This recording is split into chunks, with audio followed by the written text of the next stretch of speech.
नमस्कार, मैं धीरज कुमार आप सबका स्वागत करता हूं जीनियस कैंपस में। पिछले वीडियोस में आप सबने देखा वॉइस का जो बेसिक था कि वॉइस कितने प्रकार का होता है। एक्टिव वॉइस 12 प्रकार का, पैसिव वॉइस 8 प्रकार का। उसके बाद हम लोगों ने प्रेजेंट इंडेफिनिट में एक्टिव वॉइस से पैसिव वॉइस में कैसे बदलते हैं उसको जान लिया है। अब आगे बारी है प्रेजेंट कंटिन्यूअस की, फिर प्रेजेंट परफेक्ट की, फिर पास्ट इंडेफिनिट की, फिर पास्ट कंटिन्यूअस की, फिर पास्ट परफेक्ट की, फिर फ्यूचर इंडेफिनिट की और फ्यूचर परफेक्ट की, जिसको कि अब हम लोग इस वीडियो में कंप्लीट करेंगे। उम्मीद करेंगे कि आपको यह वीडियो काफी हेल्प पहुंचाएगा। तो आइए शुरुआत करते हैं। और सबसे पहले हम लोगों के समक्ष प्रेजेंट कंटिन्यूअस लिखा हुआ है, तो आइए शुरुआत किया जाए। प्रेजेंट कंटिन्यूअस का प्यारे बच्चों अफर्मेटिव सेंटेंस पढ़ने जा रहे हैं। आप सबको पता है अफर्मेटिव का मतलब पॉजिटिव भी होता है। पॉजिटिव सेंटेंस अक्सर एग्जामिनेशन में ऐसा ही क्वेश्चन पूछा जाता है। कभी कभार नेगेटिव भी और कभी कभार इंट्रोगेटिव भी पूछा जाता है। तो आइए शुरुआत करते हैं। सबसे पहले एक्टिव वॉइस का स्ट्रक्चर क्या होगा। यदि हम अफर्मेटिव की बात करेंगे तो सबसे पहले सब्जेक्ट लिखते हैं, उसके अलावा उसके बाद इज एम आर में से किसी एक को चुनते हैं, फिर V4 लिखते हैं, फिर ऑब्जेक्ट लिखते हैं। तो हमारा एग्जांपल हो जाएगा ही इज प्लेइंग क्रिकेट। ये हमारा एक्टिव वॉइस का सेंटेंस है। इसको हम पैसिव वॉइस में कैसे बदलेंगे। तो पैसिव वॉइस का स्ट्रक्चर क्या हो जाता है प्यारे बच्चों, सबसे पहले ऑब्जेक्ट लिखते हैं उस सेंटेंस का, उसके बाद इज लिखते हैं या फिर एम या फिर आर लिखते हैं, उसके बाद बिंग का इस्तेमाल करते हैं। याद रखना है जहां V4 लगा हुआ रहेगा उसमें बिंग लगेगा ही लगेगा। उसके बाद V3 का इस्तेमाल, फिर बाई का इस्तेमाल, और उसके बाद जो पहले जो सब्जेक्ट था उसको लास्ट में लिखते हैं। लेकिन केवल हूबहू वही नहीं लिखते हैं, उसका ऑब्जेक्टिव केस लिखते हैं। जैसे आई का ऑब्जेक्टिव केस मी होता है, वी का ऑब्जेक्टिव केस अस होता है, यू का ऑब्जेक्टिव केस यू होता है, ही का ऑब्जेक्टिव केस हिम होता है, सी का हर होता है, इट का इट होता है और दे का देम होता है। अब आइए इसको बनाते हैं। हमारे पास सवाल था ही इज प्लेइंग क्रिकेट, तो हम लोग कैसे बताएंगे। सबसे पहले ऑब्जेक्ट ले लिए क्रिकेट, क्रिकेट के साथ क्या लगेगा, इज लगेगा। उसके बाद क्या इस्तेमाल करना है, बिंग करना है। उसके बाद V3, भी कौन है, वर्ब प्लेइंग है, तो इसका V3 हमारा प्लेड हो जाएगा। उसके बाद बाई इस्तेमाल करना है। उसके बाद सब्जेक्ट, तो सब्जेक्ट तो हमारा ही था, तो ही डायरेक्ट ही नहीं रहेगा बल्कि ही का ऑब्जेक्टिव केस हिम होता है, इसलिए हम लोगों ने हिम लिख दिया। तो बन गया ही इज प्लेइंग क्रिकेट का cricket is being played by him. अब आइए निगेटिव सेंटेंस को समझते हैं। जब नॉट लग जाए तो क्या होगा, he is not reading a book. तो सबसे पहले हम लोग लिखेंगे ऑब्जेक्ट को अ बुक, उसके बाद इज लिखेंगे, उसके बाद नॉट लगा देंगे, उसके बाद बिंग लिखेंगे, फिर वर्ब का थर्ड फॉर्म, रीड का वर्ब का थर्ड फॉर्म रीड ही होता है, रेड पढ़ते हैं उसको, बाय, और सब्जेक्ट ही है तो उसका ऑब्जेक्टिव केस हिम हो जाएगा। केवल इसमें नॉट को लगा देना था तो ये निगेटिव हो गया। अब आइए इंट्रोगेटिव को भी समझते हैं। Interrogative sorry, is he playing a game, क्या वह एक गेम खेल रहा है। एक्टिव वॉइस का सेंटेंस है। अब पैसिव वॉइस में कैसे करेंगे, याद रखना होगा कि यह इंट्रोगेटिव सेंटेंस है। तो इंट्रोगेटिव सेंटेंस चाहे एक्टिव वॉइस का रहे चाहे पैसिव वॉइस का, शुरुआत में तो ऑक्सिलरी वर्ब लगेगा ही लगेगा। तो शुरुआत में तो या तो इज एम आर में से किसी एक को लगाना है, लेकिन हमको तो ऑब्जेक्ट को चुनना होता है पहले। तो ऑब्जेक्ट यदि अ गेम यहाँ पर आएगा तो अ गेम के लिए क्या लगेगा, इज लगेगा कि एम लगेगा कि आर लगेगा, इज लगेगा, इज अ गेम। उसके बाद तो नॉर्मल हो जाता है बिंग, क्योंकि वर्ब 4 लगा हुआ है, फिर V3, फिर बाई, फिर ये जो सब्जेक्ट था वो ऑब्जेक्टिव केस में यहाँ पर आ जाएगा तो हिम हो जाएगा। Is he playing a game का हो जाएगा is a game being played by him. आइए अब हम लोग शुरुआत करते हैं प्रेजेंट परफेक्ट का। प्रेजेंट परफेक्ट क्या होता है, इसका एक्टिव वॉइस का स्ट्रक्चर क्या होता है, इसको पैसिव वॉइस में कैसे बनाते हैं, फिर इसके भी निगेटिव हैं और इसके भी इंट्रोगेटिव हैं। तो आइए, सब्जेक्ट प्लस हैज है प्लस V3 प्लस ऑब्जेक्ट, ये एक्टिव वॉइस का स्ट्रक्चर होता है। यू हैव प्लेड क्रिकेट, तुम क्रिकेट खेल चुके हो। अब इसको यदि हम लोग पैसिव वॉइस में बनाएंगे तो सबसे पहले पता है ऑब्जेक्ट लेते हैं, उसके बाद हैज हैव लगा देते हैं, हैज हैव के बाद बीन लगा देते हैं। याद रखना, यदि सेंटेंस में वर्ब फोर लगा है तो बिंग लगता है, और यदि सेंटेंस में हैज हैव लगा हुआ है तो बिन लगता है। इसको याद रखा जाए, बिन फिर V3 फिर बाई फिर सब्जेक्ट, जो कि ऑब्जेक्टिव केस में लिख दिया जाता है। तो सबसे पहले आइए ऑब्जेक्ट ले लेंगे। ऑब्जेक्ट क्या है हमारा, क्रिकेट है। क्रिकेट सिंगुलर सब्जेक्ट है, उसके साथ हैज लगेगा, हैज के बाद बिन लगेगा, फिर वर्ब का 3 फॉर्म लगेगा प्लेड, उसके बाद बाई लग जाएगा, और लास्ट में यू का ऑब्जेक्टिव केस। तो यू का ऑब्जेक्टिव केस हमारा यू ही होता है। तो ये हमारा बन गया cricket has been played by you. अब आइए शुरुआत करते हैं निगेटिव का। निगेटिव का एक्टिव वॉइस में मान लीजिए कि है you have not written a letter. You have not written a letter, हमसे नॉट छूट गया था, sorry. You have not written a letter, तो कैसे बनाएंगे, सबसे पहले ऑब्जेक्ट ले लेंगे अ लेटर, उसके बाद हैज लगा देंगे, और उसके बाद नॉट लगा देंगे, उसके बाद बीन, उसके बाद वर्ब 3, उसके बाद बाई, उसके बाद यू। हो जाएगा a letter has not been written by you. You का ऑब्जेक्टिव केस भी यू ही होता है। तो इस तरह से हमारा निगेटिव स्ट्रक्चर भी हो गया। अब आइए इंट्रोगेटिव स्ट्रक्चर, इंट्रोगेटिव के बारे में जानते हैं। तो इंट्रोगेटिव में बस है हैज हैव को पहले लगा देना है। यदि हैज हैव सब्जेक्ट से पहले लग गया तो इंट्रोगेटिव हो गया, और इस सब्जेक्ट के बाद हैज हैव लगता तो पॉजिटिव अफर्मेटिव हो जाता। तो हैव यू प्लेड क्रिकेट, क्या तुम क्रिकेट खेल चुके हो। तो अब आइए इसको हम लोग पैसिव वॉइस में बनाएं। तो पैसिव वॉइस में भी इंट्रोगेटिव है, तो शुरुआत तो हैज हैव से ही होगा, शुरुआत तो ऑक्सिलरी वर्ब से ही होगा। तो क्या रखेंगे, हैज रखेंगे कि हैव रखेंगे, तो ऑब्जेक्ट के अनुसार। ऑब्जेक्ट क्या है, क्रिकेट, तो क्रिकेट क्या है, सिंगुलर सब्जेक्ट है। सिंगुलर सब्जेक्ट के लिए वर्ब क्या लगेगा, सिंगुलर। तो हैज क्रिकेट, उसके बाद बिन लगता है, उसके बाद प्लेड होता है, उसके बाद बाई होता है, उसके बाद ऑब्जेक्टिव केस हो जाता है, सब्जेक्ट कहीं हो जाता है। तो उम्मीद करते हैं कि आपको यहां तक पूरी तरह से समझ में आ चुका होगा।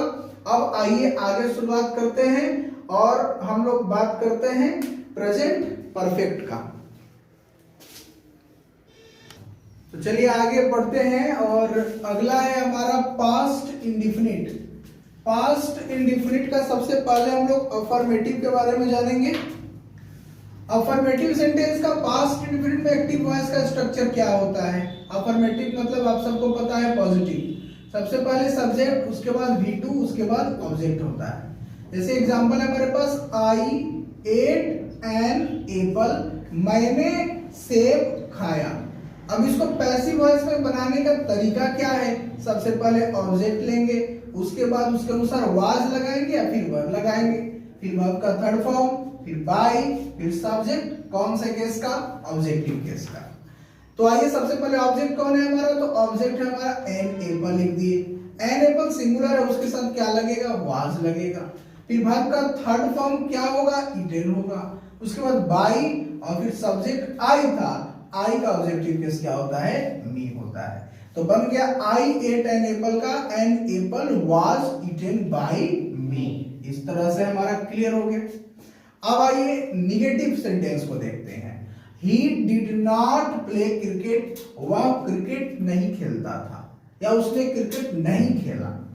तो बहुत सिंपल है, बस did not लगा हुआ है तो केवल हमको not लगा देना है। कब लगाना है, ऑक्सिलरी वर्ब के बाद। कब लगाना है, ऑक्सिलरी वर्ब के बाद।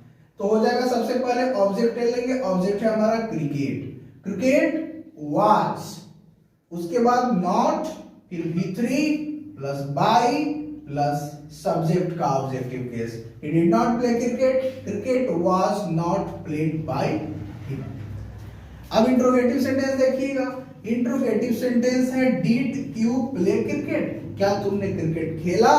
तो सबसे पहले तो हमको रूल में पता है क्या है कि सबसे पहले हम लोग ऑब्जेक्ट लेते हैं। तो ऑब्जेक्ट यदि क्रिकेट होगा तो उसके साथ वर्ब कौन होगा, वाज होगा या वर, तो वाज होगा, वाज क्रिकेट, फिर वर्ब का 3 फॉर्म प्लेड बाय यू। इस तरह से हमारा पास्ट इंडेफिनिट का affirmative sentence, negative sentence and interrogative sentence को खूब बढ़िया से समझ चुके हैं। अब आइए पास्ट कंटिन्यूअस को समझते हैं। Subject plus was verb plus V4 plus object हो जाएगा। एक्टिव वॉइस का स्ट्रक्चर है he was writing a letter. आपको एक बात याद आ रहा होगा, इसी वीडियो में मैंने आपको बताया है कि जैसे वर्ब फोर लग जाए तो क्या लगता है, पैसिव वॉइस में बिंग का इस्तेमाल होता है। हैज हैव हैड लग जाए तो क्या होता है, बिंग का इस्तेमाल होता है। इसको बाबू बार बार याद रखना, ध्यान रखना। तो he was writing a letter हो गया, तो इसका भी रूल है, सबसे पहले ऑब्जेक्ट, उसके बाद वाज वर्ब, फिर बीइंग, फिर V3 plus by plus object का ऑब्जेक्टिव केस। तो सबसे पहले ऑब्जेक्ट ले लिए अ लेटर, लेटर के साथ क्या लगेगा, वाज, उसके बाद क्या लगेगा, बिंग लगेगा, क्योंकि V4 लगा हुआ है, रूल में भी बिंग लगाया है, फिर रिटेन, फिर बाय और फिर ही का क्या बदल जाएगा, हिम हो जाएगा। तो हो जाएगा he was writing a letter का a letter was being written by him. अब आई नेगेटिव सेंटेंस, केवल नॉट लगा देना है। You are not playing cricket, तुम क्रिकेट नहीं खेल रहे थे। सबसे पहले ऑब्जेक्ट ले लेंगे क्रिकेट और वाज, और बताए हैं हम ऑक्सिलरी वर्ब के बाद ही नॉट का इस्तेमाल करते हैं। Cricket was not being played by you का यू ही हो जाता है। इंट्रोगेटिव सेंटेंस देखा जाए प्यारे बच्चों, वाज आई टीचिंग हिम, क्या मैं उसे पढ़ा रहा था। तो अब यहाँ पर इंट्रोगेटिव सेंटेंस है तो शुरुआत तो ऑक्सिलरी वर्ब से ही होगा। अब जो ऑक्सिलरी वर्ब बार बार मैं बोल रहा हूँ, नहीं पता है तो वीडियोस में जाके देखिए। तो सबसे पहले देखिए यहाँ पर ऑब्जेक्ट है, ऑब्जेक्ट तो आता है, ऑब्जेक्ट यदि हिम है तो सब्जेक्ट में आएगा तो ही हो जाएगा। तो जब ही है तो ही के लिए सब्जेक्ट क्या होगा, वर्ब क्या होगा, वाज होगा। तो was he being taught by me. अब आइए हम लोग बात करते हैं पास्ट परफेक्ट का। पास्ट परफेक्ट में क्या होगा, सबसे पहले एक्टिव वॉइस का स्ट्रक्चर है हमारा subject plus had plus V3 plus object. हमारा एग्जांपल हो जाएगा he had written a poem, वह एक पोएम लिख चुका था। कैसे बनाएंगे, सबसे पहले ऑब्जेक्ट ले लेंगे, फिर हैड, और पता है जब हैड के बाद क्या आता है, बीन आता है, V3 फिर बाय फिर सब्जेक्ट ऑब्जेक्टिव केस में। तो हो जाएगा सबसे पहले हमारा object a poem had been written by him. तो आप समझ चुके हैं। अब आइए निगेटिव सेंटेंस को समझ रहे हैं। निगेटिव सेंटेंस क्या हो जाएगा, he had not played chess, वह चेस नहीं खेल चुका था। तो सबसे पहले हम लोग ऑब्जेक्ट ले लिए चेस, हेड लगा दिए, और पता है ना कि ऑक्सिलरी वर्ब के बाद क्या लगता है, यदि सेंटेंस नेगेटिव हो तो नॉट, उसके बाद बीन, फिर वर्ब 3, फिर बाय, और ही का क्या बदल जाएगा, हिम हो जाएगा। He had not played chess, chess had not been played by him. अब आइए लास्ट इंट्रोगेटिव सेंटेंस को देखते हैं। हैड ही टॉट मी, क्या उसने मुझे पढ़ाया था। तो सबसे पहले तो जब भैया हैड है तो इंट्रोगेटिव सेंटेंस, तो इंट्रोगेटिव सेंटेंस में तो ऑक्सिलरी वर्ब लगता ही लगता है, तो हेड लग गया। और हेड इसमें भी चिंता नहीं करना किसके साथ हेड लगता है कि नहीं लगता है, हेड सबके साथ लगता है। तो आइए सबसे पहले मी जो है ऑब्जेक्टिव केस में है, इसको सब्जेक्टिव केस में लाएंगे तो क्या हो जाएगा, मी का सब्जेक्टिव केस आई हो जाएगा। तो सब्जेक्ट में फॉर्म में आएगा तो आई, हेड पहले लग जाएगा तो हेड आई, और उसके बाद बीन, फिर V3, फिर बाय, फिर him. Had I been taught by him. इस तरह से हम लोगों ने अभी फिलहाल पास्ट का मैंने तीनों आपको वॉइस पढ़ा दिया। अब आइए चलिए शुरुआत करते हैं फ्यूचर के बारे में। चलिए शुरू करते हैं। आइए फ्यूचर इंडेफिनिट समझते हैं। तो फ्यूचर इंडेफिनिट का अफर्मेटिव के पास हम लोग फिर से पहुंच चुके हैं। एक्टिव वॉइस का स्ट्रक्चर है सब्जेक्ट प्लस सेल या will plus V1 plus object. जैसे सी विल राइट अ लेटर, भैया लिखा भी करिए, इतना मेहनत करके लिख रहे हैं, जाकर के स्क्रीनशॉट लीजिए, कॉपी में फेयर बनाइए, बहुत बेहतरीन तरीका से लिखे, बहुत मेहनत कर रहे हैं यार, इसको लिखा करो, ऐसे ही देख करके न चल जाओ। She will write a letter, तो पैसिव वॉइस क्या होगा, सबसे पहले ऑब्जेक्ट, फिर शैल या will plus be plus V3 plus by, फिर सब्जेक्ट का ऑब्जेक्टिव केस। तो ऑब्जेक्ट सबसे पहले ले लीजिए, ऑब्जेक्ट क्या है हमारा, अ लेटर, अ लेटर ले लिए, लेटर के साथ क्या लगेगा, विल लगेगा। आपको पता है कि आई और वी के साथ सेल लगता है और सबके साथ विल लगता है, इसके अलावा जितना भी वर्ड आ गया तो ऑल लेटर विल, उसके बाद क्या लगाना है, बी लगा दिए, फिर वर्ब का 3 फॉर्म रिटन लगा दिए, फिर बाई और सी का ऑब्जेक्टिव केस क्या होता है प्यारे बच्चों, हर होता है। तो a letter will be written by her. अब आइए निगेटिव सेंटेंस समझते हैं। He will not play a game, वह यह गेम नहीं खेलेगा, वह एक गेम नहीं खेलेगा। तो सबसे पहले ऑब्जेक्ट ले लिए अ गेम, फिर लगा दिए विल, पता है ऑब्जेक्टिव वर्ब के बाद क्या लगता है, नॉट लगता है। तो अ गेम विल नॉट, उसके बाद बी लग जाएगा, फिर वर्ब का 3 फॉर्म प्लेड, बाय और ही का कौन हो जाएगा, हिम हो जाएगा। इंट्रोगेटिव सेंटेंस में बस केवल इंट्रोगेटिव में क्या होता है ना कि देखो जैसे a letter she will write a letter, तो विल को यहां रखा है तो अफर्मेटिव हो गया, इसी विल को थोड़ा हम पहले लेकर के आ गए तो इंट्रोगेटिव हो गया। देखो will he play a game, क्या वह गेम खेलेगा, तो अब बनाना है पैसिव वॉइस में, तो सबसे पहले विल लिख देंगे, विल या सेल, किसके अनुसार, ऑब्जेक्ट के अनुसार। ऑब्जेक्ट क्या है, अ गेम है, अ गेम के साथ तो विल ही लगेगा, विल अ गेम, बी उसके बाद वर्ब 3, फिर बाय, फिर him, will a game be played by him. अब आइए फ्यूचर परफेक्ट और लास्ट है हमारे टेंस से रिलेटेड वॉइस का।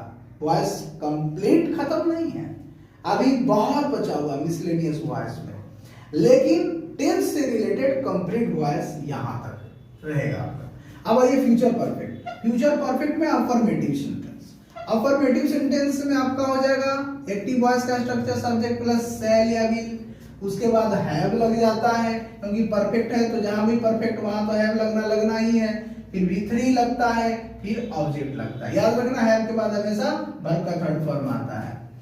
तो हो जाएगा she will have eaten an apple, वह सेब खा चुका होगा। ऑब्जेक्ट कैसे बनाएंगे पैसिव वॉइस, सबसे पहले ऑब्जेक्ट, फिर सेल या विल, फिर हैव, और हमने बताया हुआ है कि जैसे हैव इस्तेमाल करोगे उसके बाद बीन पक्का इस्तेमाल करना पड़ेगा, फिर वर्ब 3, फिर बाय, फिर सब्जेक्ट, फिर ऑब्जेक्टिव केस। तो हो जाएगा ऑब्जेक्ट कौन है हमारा, एन एप्पल है, एन एप्पल है उसके साथ क्या लगेगा, विल, उसके बाद हैव। अब आप सोच रहे होंगे सर एन एप्पल के साथ तो हैज लगना चाहिए, याद रखिएगा विल सेल के बाद चाहे सब्जेक्ट यहाँ कुछ भी हो यहाँ हैव का ही इस्तेमाल होता है, ठीक है। तो एन एप्पल विल हैव, और हैव के बाद क्या लगता है, been eaten by her, an apple will have been eaten by her. अब आइए नेगेटिव सेंटेंस समझते हैं। She will have not beaten me, वह मुझे नहीं पीट चुकी होगी। She will have not beaten me, क्या बन जाएगा इसका, सबसे पहले मी को हम जब सब्जेक्ट बनाएंगे तो आई हो जाएगा, आई के साथ क्या लगता है, सेल लगता है, I shall not have been beaten by her, I shall not have been beaten by her हो जाएगा हमारा। अब आइए इंट्रोगेटिव सेंटेंस को समझते हैं। Will you have read this book, क्या आप यह किताब पढ़ चुके होंगे। तो सबसे पहले इंट्रोगेटिव सेंटेंस है तो सबसे पहले ऑक्सिलरी वर्ब इस्तेमाल होगा, विल या सेल, सेल इस्तेमाल करें कि विल इस्तेमाल करें। तो ऑब्जेक्ट को देख लीजिए, ऑब्जेक्ट क्या है, दिस बुक है, दिस बुक के साथ क्या लगता है, विल लगेगा कि सेल लगेगा, तो विल लगेगा। तो विल दिस बुक, उसके बाद हैव के बाद बीन, उसके बाद वर्ब का 3 फॉर्म रीड का रेडी होता है, बाय यू। आपने समझा है अभी तक पूरा का पूरा टेंस से रिलेटेड वॉइस। आपके किसी एग्जाम में यदि यहां तक वॉइस आता है तो आप कंप्लीट बना सकते हो प्यारे बच्चों। मैं यह कह सकता हूं कि टेंस से रिलेटेड मैंने वॉइस आपको कंप्लीट कर दिया और आपको यह वीडियो बहुत हेल्पफुल रहा होगा। यदि आपके लिए हेल्पफुल रहा हो यह वीडियो तो आप इस वीडियोस पर कम से कम 100 लाइक जरूर करें यदि आप ऐसा करते हैं तो। वैसे तो आप करते नहीं भी हैं तो भी हम आपके पास रहेंगे, आपके लिए वीडियोस बनाते रहेंगे, आपके लिए खूब सारा मेहनत करते रहेंगे। और आप यदि कर देंगे तो हमारा हौसला बहुत बड़ा हो जाएगा और मैं और ज़्यादा मेहनत करने का प्रयास करूंगा। उम्मीद करता हूं कि आपका यह समय बहुत अच्छा होगा और यह वीडियो आपके एग्जामिनेशन में और आपको लाभ पहुंचाएगा। So thank you so much for watching this.